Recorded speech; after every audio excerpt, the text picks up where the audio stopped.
సంవత్సరంలో నిన్న లంబాడి హక్కుల పోరాట సమితి మహిళా అధ్యక్షురాలైనటువంటి సుశీలాబాయి గారు పిటిషన్ ఇవ్వడం జరిగింది. వాళ్ళు కేసు బుక్ చేస్తామని చెప్పన్నారు.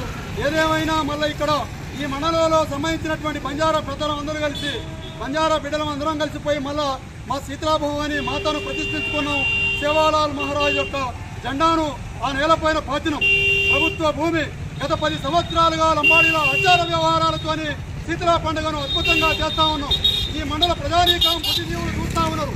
10 ఏళ్ల నుంచి జరుగుతున్న పండుగ వాతావరణాన్ని చిత్రం చేసేటటువంటి విధంగా ఇక్కడ గిరిజన బిడ్డల యొక్క ఆత్మధైర్యాన్ని దెబ్బతీసే విధంగా ఇలా న్యూనత భావాన్ని అన్నదమ్ముల్లాగా కలిసి ఉండేటటువంటి వాతావరణాన్ని నాశనం చేసే విధంగా దాన్ని కూరుకున్నటువంటి వాళ్ళ మీద చట్టపరమైనటువంటి చర్యలు తీసుకోవాలా.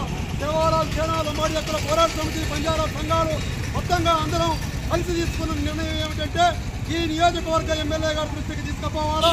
వారి యొక్క మన సేవాలాల్ మహారాజ్ జయంతి చేసిన నాడే వారు వచ్చున్నారు. ఈ స్థలం మీకు దక్కుతుందని చెప్పని మాట ఇచ్చున్నారు. అక్కడే ఎంఆర్ఓ గారు ఆర్డీఓ గారితో మాట్లాడి కూడా 10 సంవత్సరాల క్రితం నుంచే శీతలాభవాని ఆలయాన్ని ప్రతిష్ఠించుకున్న నేల అది. ఆ పవిత్రమైన నేలను అపవిత్రం చేసేటటువంటి విధంగా మా జాతులను అపహత్యం చేసేటటువంటి విధంగా ప్రవర్తించిన తీరు జుగుప్సాకరం. అటువంటి పద్ధతిని మేము వ్యతిరేకిస్తున్నాం.